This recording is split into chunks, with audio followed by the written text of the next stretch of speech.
जय माता दी मित्रों, आपका फिर से एक बार हमारे YouTube चैनल में स्वागत है।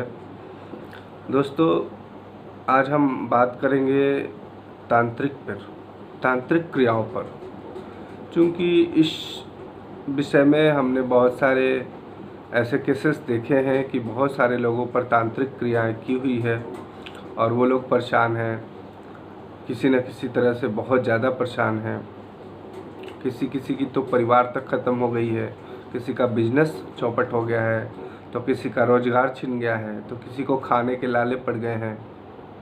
ये सारी चीज़ें तांत्रिक क्रियाओं के मदद से होता है। कोई पागल सा हो गया है दोस्त, कोई जो बहुत ही मौज में बहुत ही मस्ती से खाया पिया करता था, अपनी रोज़गार चलाया करता था, वो सारी चीज़ें छूट गई है, वो घर पे बैठ गया है। या फिर किसी की दुकानें पूरी तरह से ठप गई है, बिक्री बंद हो गई है। किसी की परिवार की सारी खुशियाँ चली गई है, लड़ाई झगड़े होते रहते हैं। ये सारे किस्से जो है तांत्रिक क्रियाओं के हैं। कोई अपने, कोई आसपास के, कोई रिश्तेदार, कभी कोई घर वाले ही ऐसे करवा देते हैं। जैसे कि एक ही फैमिली में 3-4 भाई हैं, कोई भाई ज़्यादा बढ़ गया है तो दूसरा वाला भाई या उसका अपना परिवार भी तांत्रिक क्रियाएं कभी कभी करवा देता है। या कभी आपका दोस्त मित्र जलन से तांत्रिक क्रियाएं करवा देती है। दोस्तों, हमने पहले भी बताया है कि तांत्रिक क्रियाएं ज़्यादातर 12 से 3 के बीच में होती है। या हमने एक वीडियो पोस्ट किया था कि रात्रि के 12 से 3 के बीच में क्यों आपकी नींदें खुल जाती है। इसके पीछे की वजह बताया था। इसके पीछे हमने बताया था कि नेगेटिविटी का हाथ होता है, काली शक्तियों का हाथ होता है, बुरी शक्तियों का हाथ होता है।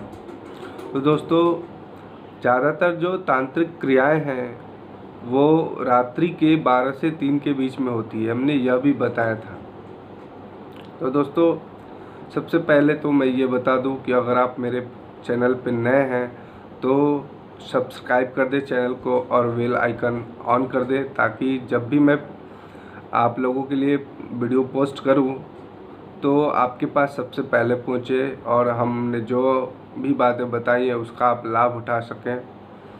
तो चैनल को सब्सक्राइब कर दें और वीडियो अगर आपको अच्छी लगे तो उसे शेयर कर दें और लाइक करें। तो हम लोग बता रहे थे कि तांत्रिक क्रियाएं ज़्यादातर रात्रि के 12 से 3 के बीच में होती है। हमने यह भी बताया था कि इस दौरान सारी मंदिर, मस्जिद, गुरुद्वारे, चर्च सब बंद हो जाते हैं। कोई पूजा पाठ नहीं होता, यहाँ तक कि मुर्दा भी नहीं जलाया जाता है या दफन की जाती है। यह राक्षस प्रहरी का समय होता है 12 से 3, और इसी बीच ज़्यादातर क्रियाएं, तांत्रिक क्रियाएं करवाई जाती है। क्योंकि यह जो समय है सोने का समय है, और जब हम सोते रहते हैं तो हमारा जो विल पावर है, जो हमारी मस्तिष्क है, वो बिल्कुल नगण्य होता है, शून्य होता है। इस अवस्था में तांत्रिक क्रियाएं जल्दी हो जाती हैं जब हम सोते रहते हैं। कभी कभी जब तांत्रिक क्रियाएं आपके ऊपर होती है तो आपका नींद खुल जाता है,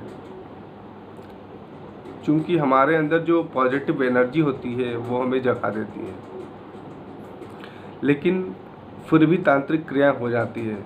हमने जैसा कि बताया कि पूरा परिवार तक किसी किसी का समाप्त हो गया है तांत्रिक क्रियाओं की वजह से।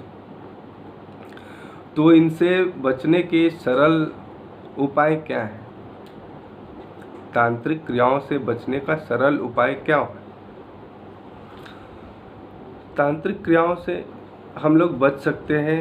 कुछ तरीके हैं जिसे अपना करके। देखिए, जब हम लोग जगे रहेंगे, जब हमारा जगा रहता है, पूरी मस्तिष्क काम करते रहती है, तो हमारा विल पावर क्या होता है? स्ट्रांग होता है। वैसी अवस्था में तांत्रिक क्रियाएं हम पर नहीं हो पाती या उनका असर कम होता है। जब हम सोते रहते हैं, हमारी चेतना स्वप्न की दुनिया में चली जाती है, हमारा विल पावर कमज़ोर होता है। इसीलिए हमें उस टाइम स्वप्न भी आते हैं, डरावनी, बुरी, अच्छी, जो भी स्वप्न आते हैं, यही कारण है। तो हम लोग ऐसी चीज़ों को अपने पास रखें जो रात्रि में जगती हो। जैसे कि उल्लू एक ऐसा पक्षी है जिस पर कोई तांत्रिक क्रियाएं नहीं होती है। या जो भी हम लोग गले में ताबीज लॉकेट जो भी बनाते हैं पहनने के लिए, कोई तांत्रिक, कोई ओझा, कोई भी पंडित, कोई मौलवी अगर ये बनाती है तावीज़ तांत्रिक क्रियाओं से बचने के लिए, आपके ऊपर भूत प्रेत से बचने के लिए, तो उसमें उल्लू का पंख या उल्लू की नाखून जो होता है, नेल जो होता है, वो यूज किया जाता है। तो अपने पास उल्लू की पंख या नेल रख कर के तांत्रिक क्रियाओं से बचा जा सकता है। उसका पंख अपने पर्स में रख के सोते समय जेब या तकिए के नीचे रख कर के भी बच सकते हैं।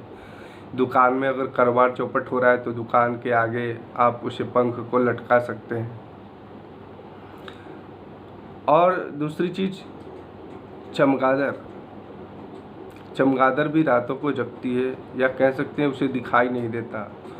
तो दोस्तों, जो चीज़ें हम लोग देख नहीं सकते उसके बारे में हमें उसे पता नहीं होता, उतना फील नहीं होता। तो जिस चीज़ को हम लोग देख नहीं पा रहे हैं, जिसे हम नहीं देख रहे हैं कि आगे गड्ढा है क्या है, तो वैसी परिस्थिति में भी हमें डर वर का उतना चिंता नहीं होता या डर नहीं लगती है।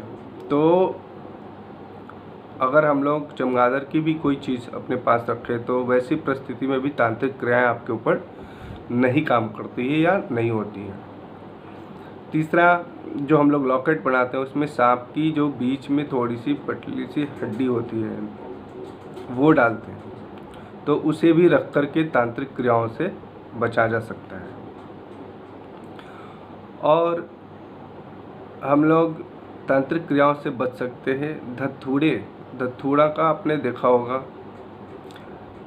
पूजा भी इसकी फूल की जाती है। शंकर भगवान का बहुत ही प्रिय फूल है धतूरा, नशीली पदार्थ है दोस्तों ये। तो उसका बीज या उसका फूल अपने पास में रख करके, दुकान में रख करके, गले में रख करके, या अगर आप बिजनेस व्यापार करते हैं तो आप वहाँ पर रखें, तो उनसे भी तांत्रिक क्रियाओं से इससे बचा जा सकता है।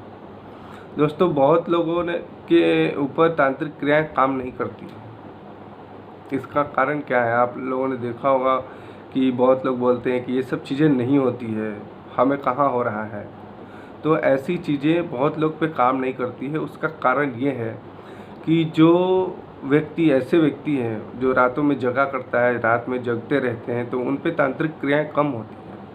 दूसरा, जो नशे करते हैं, जो नशे की अवस्था में होते हैं, उनका मस्तिष्क शून्य की अवस्था में चला जाता है, वो इस चेतना से हट जाते हैं बिल्कुल। तो वैसी परिस्थिति में जो नशा करते हैं, जैसे शराब पिया हो या कोई और नशीली पदार्थ का सेवन करता हो, भांग खा रखा हो, तो वैसे लोगों पे भी तांत्रिक क्रियाएं कम काम करती हैं। तो वो लोग समझते हैं कि तांत्रिक क्रियाएं, भूत प्रेत नहीं होता है। ऐसा नहीं है दोस्तों कि जिस चीज़ को हम लोग नहीं देखते हैं वो दुनिया नहीं है। ऐसा बिल्कुल नहीं है कि जो चीज़ें हम नहीं देख रहे हैं, जो चीज़ों को हम नहीं देखे हैं, उसे कैसे मान लें। जैसे हम भगवान को आप देखे हो फिर भी मानते हो ना, हवाओं को भी हम लोग नहीं देख सकते, सिर्फ महसूस करते हैं। उसी तरह प्रेत आत्माओं को हम लोग महसूस कर सकते हैं, देख सकते, जो लोग नहीं देखते हैं। तो वो चीज़ें हैं। जैसे मान लेते हैं, अगर हम लोग साइंटिफिक बात करते हैं, ये टेक्निकल एरा है, अगर हम इस पे बात करते हैं दोस्तों, तो क्या न्यूटन की खोज के पहले कोई जानता था कि ग्रेविटी नाम की कोई चीज़ है? आइंस्टीन के पहले जो mc² का आपको सूत्र मिला, उसके पहले कोई जानता था कि एनर्जी सूत्र भी होता है? गैलीलियो ने बताया कि पृथ्वी गोल है, उसके पहले क्या हम लोग जानते थे कि पृथ्वी गोल है? तो क्या ये सब चीज़ें नहीं थी दोस्तों? तो दोस्तों, ये सब चीज़ें होती है तो किसी पे कम काम करती है, किसी पे अत्यधिक काम करता है। तो ये थे तांत्रिक क्रियाओं से बचने के उपाय। तो आप इन टोटकों को अपनाकर तांत्रिक क्रियाओं से बहुत हद तक बच सकते हैं। अगर ये हमारा वीडियो दोस्तों आपको पसंद आया हो, जानकारी अच्छी लगी हो, तो ज़्यादा से ज़्यादा सब्सक्राइब करें, शेयर करें और लाइक करें। और अगर आपको किसी विषय पर जानने की क्यूरियोसिटी हो, जानने की उत्सुकता हो, तो आप हमें कमेंट्स करें, मैं उस पर वीडियो बनाकर पोस्ट करूँगा। धन्यवाद।